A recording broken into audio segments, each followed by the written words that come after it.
Bonjour. Aujourd'hui, je vais faire une petite étude de mots, hein. Donc, je vais prendre le mot hypocrite ou l'hypocrisie religieuse. On est présentement en train d'étudier Matthieu, le chapitre 6, donc sur l'hypocrisie religieuse. Et ce qui m'intéresse, c'est de faire une étude de mots sur le mot hypocrite. Et je vais le faire à partir de ressources que l'on a accessibles à tous. Premièrement, par le web.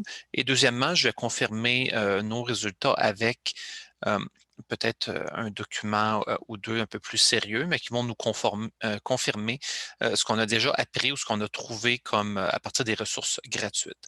Donc, je vais partager avec vous mon écran. Donc, la première des choses que l'on voit ici, c'est le site lueur.org,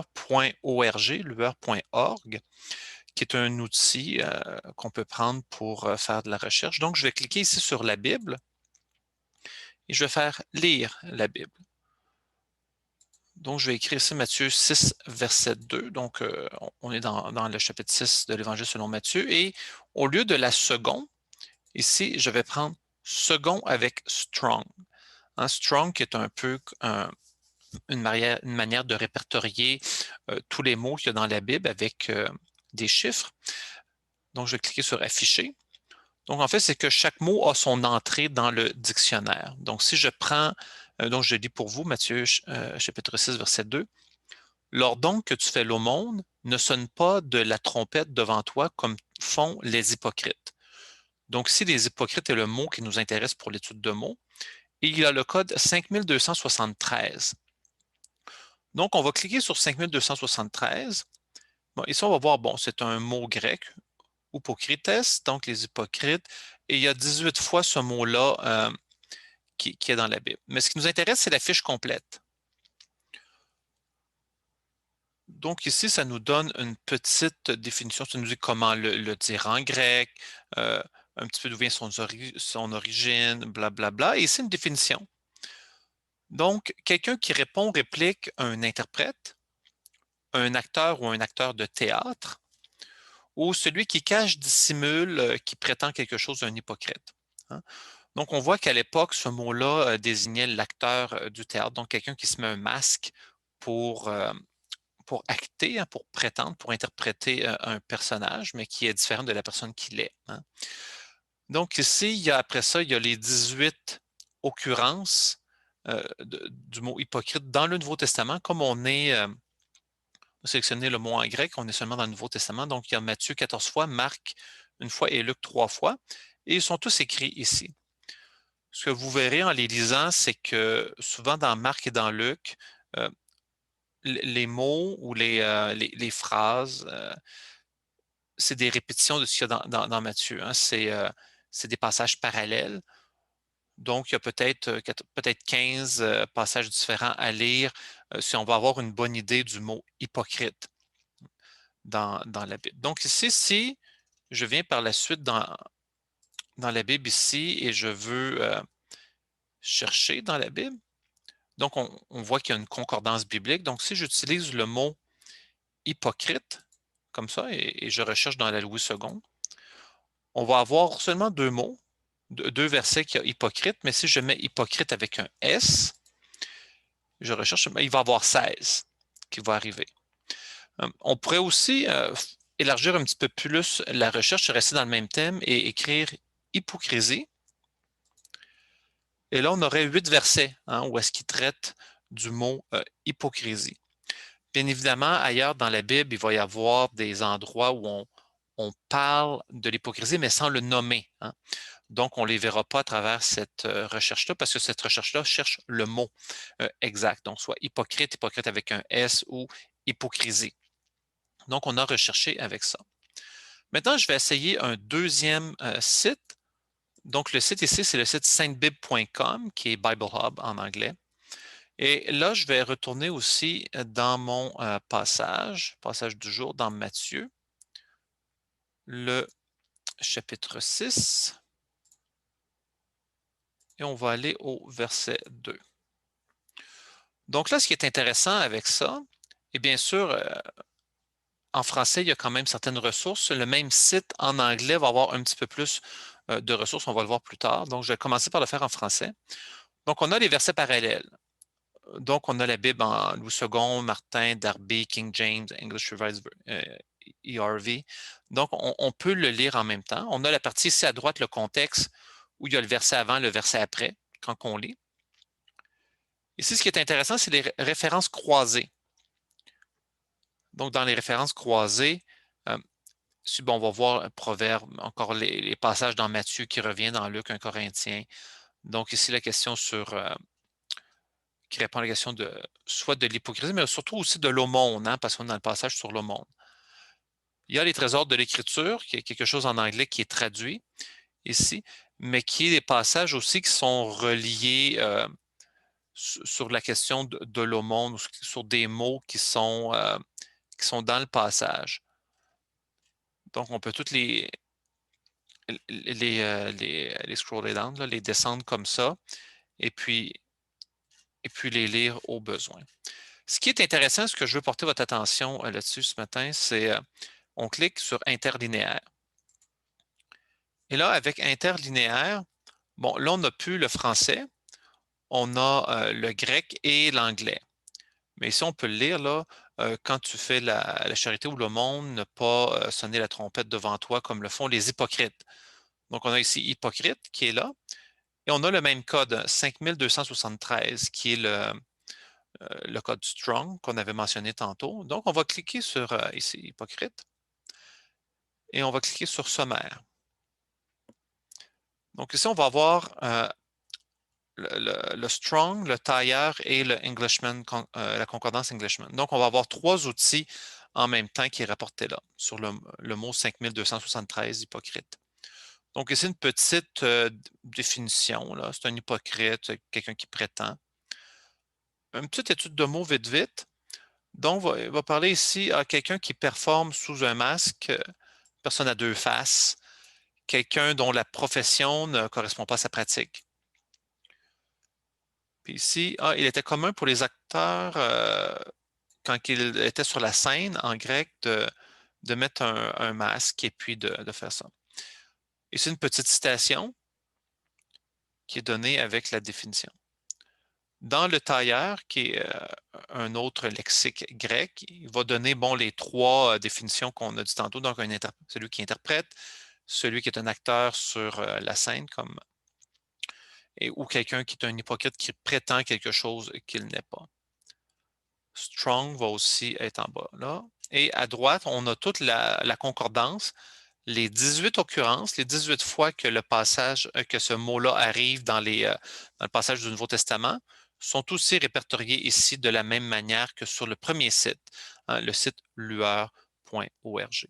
Donc, on voit que de ces deux sites-là, en français, l'autre aussi un peu en français avec un petit peu en anglais, on est capable d'avoir une bonne compréhension dans notre étude de mots.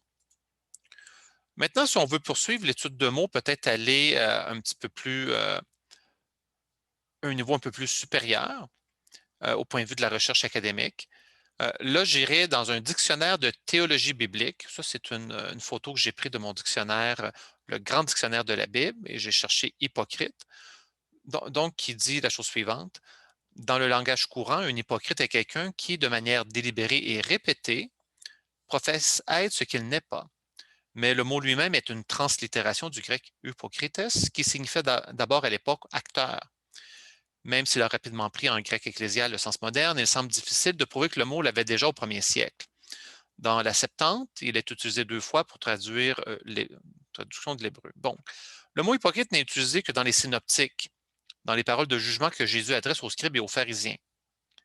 Les sources pharisiennes mentionnent et condamnent l'hypocrisie qui existe dans leur propre rang, mais à cause de la teneur générale du Nouveau Testament, des données du premier siècle concernant l'enseignement des pharisiens, soit dans le Talmud ou dans le Midrash, et du soutien que leur apportait le peuple, il est difficile d'accepter une accusation globale d'hypocrisie à leur encontre. Une étude plus détaillée montrerait que dans quelques rares cas seulement, on peut parler de comportement hypocrite. Ils étaient parfois aveuglés par leurs propres fautes, insensibles à l'œuvre de Dieu, incapables de hiérarchiser les valeurs, coupables d'une survalorisation de leurs traditions, d'une véritable ignorance des exigences divines et d'un attachement aux apparences. Seul le Christ, lecteur parfait des réalités intérieures, pouvait prononcer un tel jugement. Donc, on lit ceci, ça donne un peu de détails, peut-être un peu plus académique, un peu plus synthétique de ce qu'on a lu.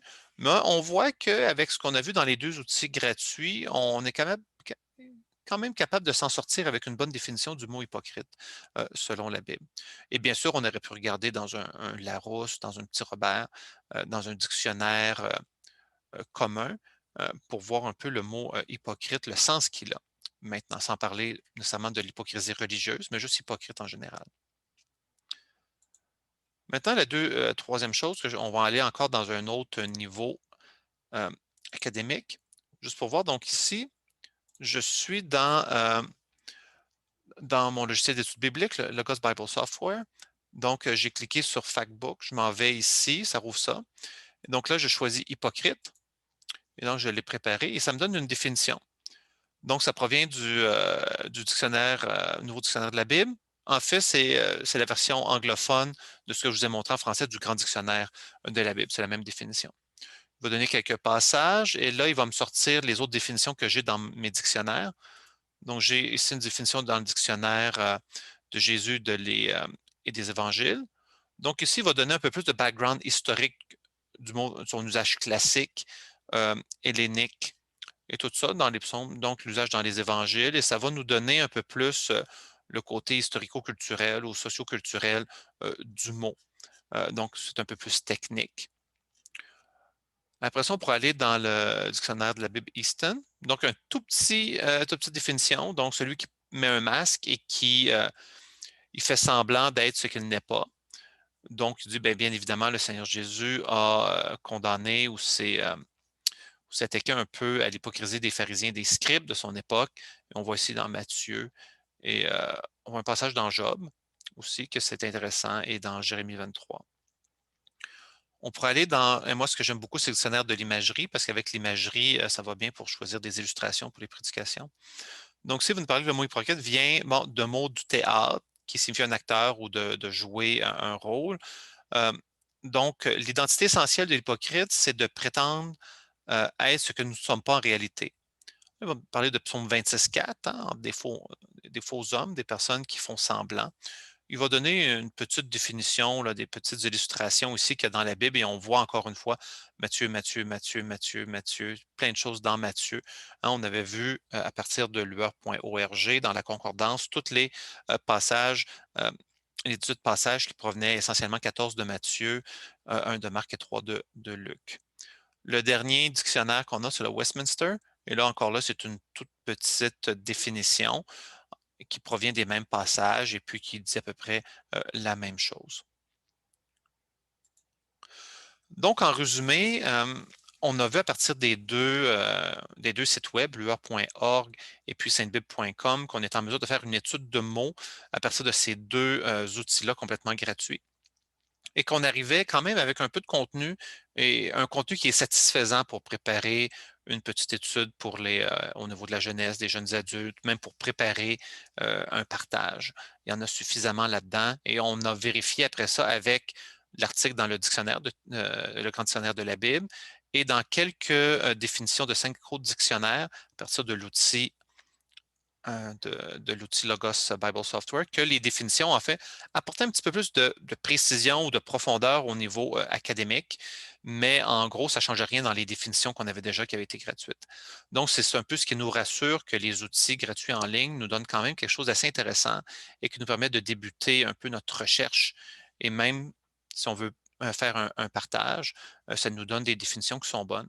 Et je rajoute à ça, comme j'ai mentionné, de ne pas oublier d'aller voir dans le petit Larousse, dans le petit Robert, euh, dans nos dictionnaires communs pour voir le sens maintenant que ça l'a. Des fois, ça peut nous aider aussi à choisir des bonnes illustrations, des bons exemples. Euh, donc, si vous faites une recherche de mots, moi, ce que je suggère quand on prend des notes de ça, c'est premièrement avoir notre définition du mot, peut-être quelques définitions, puis trouver quelques angles de cette définition-là. Donc, on l'écrit et s'il y a une bonne définition, on peut la citer et la garder. Euh, Après ça, on va choisir un petit peu des illustrations, des exemples qui correspondent à ça, qui nous viennent en tête et qui pourraient servir, hein, pour expliquer le mot. Je note aussi les références croisées ou les trésors de l'Écriture, donc les versets qui pourraient nous aider à approfondir ou à venir donner des exemples du mot qu'on a fait. Dans ce qu'on parle ici dans l'Évangile selon Matthieu, chapitre 6, qui est consacré à l'hypocrisie religieuse, mais il y a quand même plusieurs sous-thèmes, hein. Il y a, premier, il y a la question de l'aumône, la question de la prière et la question du jeûne. Donc, trois grands thèmes sur l'hypocrisie religieuse reliés à ça. Et donc, si on a plusieurs passages bibliques qui traitent de l'hypocrisie, mais on peut les classer dans ces trois catégories-là ou les utiliser pour ne pas avoir à réutiliser les mêmes passages euh, pour venir soutenir chacun de ces trois exemples-là. Mais il y a assez de passages qu'on peut se distribuer puis qu'on puisse être capable d'avoir une diversité de citations et de références quand on va préparer notre partage biblique ou notre prédication ou notre courte prédication. Donc, je vous invite à faire ça. Donc, à avoir votre, comme peut-être devoir, si vous faites une étude de mots, une définition, la citation ou les citations de définition que vous voulez retenir avec la référence. Peut-être les illustrations qui vous viennent en tête. Ça peut être des illustrations bibliques ou des illustrations du monde commun, comme si on pense à quelqu'un qui donne l'aumône juste en voulant avoir les caméras devant lui, mais on peut penser à certains politiciens ou des hommes qui passent aux nouvelles, mais qui font une action comme ça pour un enjeu politique ou pour se faire voir. Ah, c'est une illustration contemporaine qu'on pourrait garder de ça. Donc, on garde les illustrations, les exemples, on garde les passages bibliques, des trésors de l'écriture, des choses comme ça, des références croisées que l'on peut catégoriser, que l'on peut mettre pour différents passages pour ne pas se répéter, pour donner de la richesse. Et puis, on peut conclure un petit peu comme ça et peut-être écrire un petit paragraphe ou deux pour se souvenir justement de la recherche qu'on a fait, de pouvoir l'utiliser quand ça va être le temps dans un partage ou une prédication.